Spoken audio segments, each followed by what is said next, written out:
Salut tout le monde. Alors, je vais essayer de donner un exemple pour vraiment expliquer ce que je veux dire par ce message. Donc, admettons que je veuille faire une fonction qui va me faire juste une addition. Donc, par exemple, 5 plus 4, ça va me donner 9. Donc, je vais chercher à écrire cette fonction. Et quelles sont les différentes étapes que je vais suivre? Il y en a vraiment tout plein et elles apparaissent vraiment de manière micro. Donc moi je travaille en TDD. Donc TDD, on commence par écrire un test. Donc ça c'est ce que j'ai envie de faire, c'est quoi? J'ai envie d'écrire un test. Donc maintenant je suis au rouge. Je constate que le test n'existe pas. Là si on regarde, je n'ai pas de test qui existe. Donc je vais écrire mon test et je vais passer au vert quand je vais constater que mon test passe. C'est Inception, c'est du TDD dans du TDD. Dev test XXX passe. Voilà. Là, je suis passé au vert. Je vois que j'ai un test. Il ne fait rien. Ça sera la deuxième étape. Mais j'ai déjà écrit un test. Voilà, j'ai fait du TDD avant même d'avoir un test rouge automatique. Je me suis fixé un objectif et j'ai constaté qu'il manquait quelque chose et je le fais. Je le fais en baby step. Donc mon test ne passe pas. Enfin, mon test passe, je peux le lancer, mais il ne fait rien. Donc là, je vais me rendre compte que mon test ne fait rien. Donc je vais me dire, ah bah j'ai besoin d'une fonction pour faire mon addition. Donc je vais déjà implémenter cette fonction. Donc là, je sais que pour faire une vérification, je vais faire un assert. Et je vais faire un assert sur une fonction, parce que j'ai besoin d'une fonction. Là, c'est le plus petit niveau que moi j'arrive à expliquer. Peut-être que des personnes pourraient expliquer encore de plus bas niveau. Mais moi, j'en suis à ce niveau-là. Assert, je vais l'appeler add, et je vais mettre 1,2. Donc là, j'ai écrit ma ligne. Donc là, je rentre dans un process TDD plus courant, plus traditionnel. J'ai écrit mon test avant d'écrire mon code. Mais sachant que j'avais déjà dans ma tête un test sur le test lui-même. Donc add n'existe pas, je vais le créer. Faire function add. Donc là, qu'est-ce qui se passe? Je constate que j'ai une fonction add. Je ne sais pas si ça c'est juste. D'ailleurs, je me rends compte que là, je viens de faire deux choses en même temps. Je me rends compte que je viens de mettre à jour mon test et de créer ça. Donc là déjà j'ai fait plein de choses à la fois. Je pense que c'est la vidéo qui me perturbe un petit peu. Euh, donc je constate que j'ai ça d'écrit. J'ai plein de pistes ici. Il y a plein de choses à faire. Déjà j'ai param et param 1. C'est déjà des choses que je constate qui ne sont pas bonnes, qui sont mal nommées. Mon test ne doit pas passer. On voit qu'il est rouge. Mon titre de test, c'est XXX. Ça ne signifie rien. Donc, j'ai plein de choses à traiter. Je vais les traiter une par une. Donc, je vois que mon nom de test XXX n'est pas bon. Je suis au rouge. Je vais le renommer. Et je serai au vert quand j'aurai un titre de test qui me convient. Should add two numbers. Voilà, là je repasse au vert, mais mon test lui est toujours au rouge. Mais j'ai une étape où je suis passé du rouge au vert, mais pas sur l'ensemble des choses que je voulais tester. Mon test lui est toujours au rouge. Je vais pouvoir retourner la valeur pour passer au vert. Voilà, là j'ai un test qui est au vert. Mais dans ma tête, il y a toujours un petit peu de rouge. Param et param 1, qu'est-ce que c'est?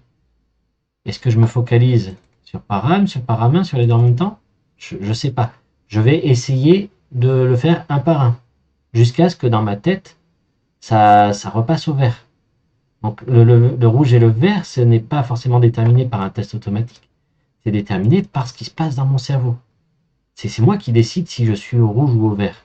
C'est moi qui décide si les choses se passent bien ou pas. Je peux l'appeler X et Y. Voilà, là je commence à voir quelque chose qui me plaît un peu plus. Je peux maintenant dire, je peux passer à l'étape suivante. Là je vois que que tout est ok pour ça. Maintenant, dans ma tête, ça redevient rouge parce que déjà, je renvoie 3, ce n'est pas du tout ce que j'attends. Et il me manque un autre test. Donc, je repasserai au vert quand j'aurai rajouté un deuxième test. Voilà, là j'ai rajouté un deuxième test, mais je ne suis pas encore au vert. Je vais changer une valeur, je vais dire que 3,2 égale 5. 3 plus 2 égale 5. Donc là, dans ma tête, ça repasse au vert, au niveau du test lui-même, mais mon test, lui, va être au rouge, parce que ça, c'est faux. Mais j'ai avancé petit à petit. Je me focalise sur chaque étape, et j'essaie de passer au vert dans ma tête dès que possible, même si mon test, lui, reste rouge. Donc là, je vais tricher pour montrer comment je l'écris. Donc je triche, donc c'est un schéma qui m'est bien connu. Lorsque je triche, je prends les entrées et je retourne ça. Ça, c'est un fonctionnement de mon cerveau, c'est quand même du haut niveau. Je peux le détailler, je prends chaque paramètre et je les vérifie. Et ensuite, je retourne la valeur qui est ici. Et là, je peux valider que ça passe au vert.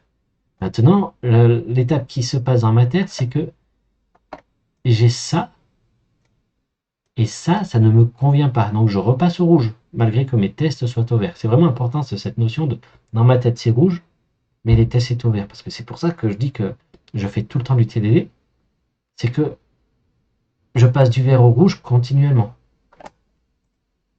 Donc là, je vais expliquer ce que c'est. Ce 3 plus 2, ce 5, c'est 3 plus 2. Et ce 3, c'est 1 plus 2. Je vais exécuter mes tests, vérifier que c'est bon. D'ailleurs, là, j'ai fait une étape de trop. Mais bon, ensuite, ça, c'est de la granularité. On peut le faire comme on souhaite.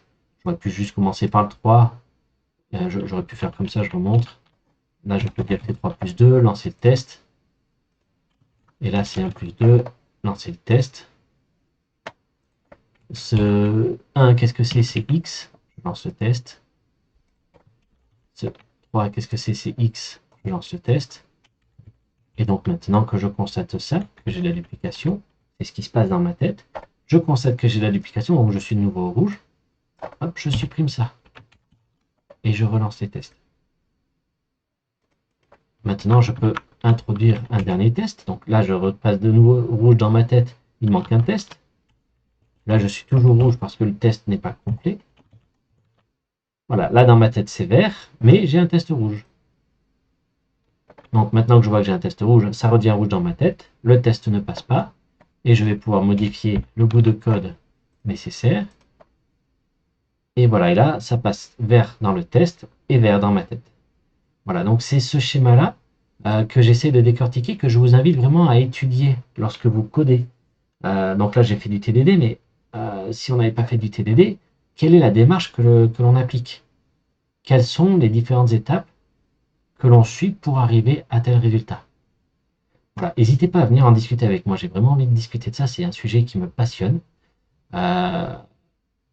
J'ai envie de voir toutes les alternatives qui peuvent exister à TDD, de voir comment ça se passe dans la tête des gens, parce que moi personnellement ça m'aide à améliorer ma technique, à être de plus en plus fluide. Voilà, donc au plaisir d'en discuter avec vous, et j'espère que cette vidéo vous aura plu.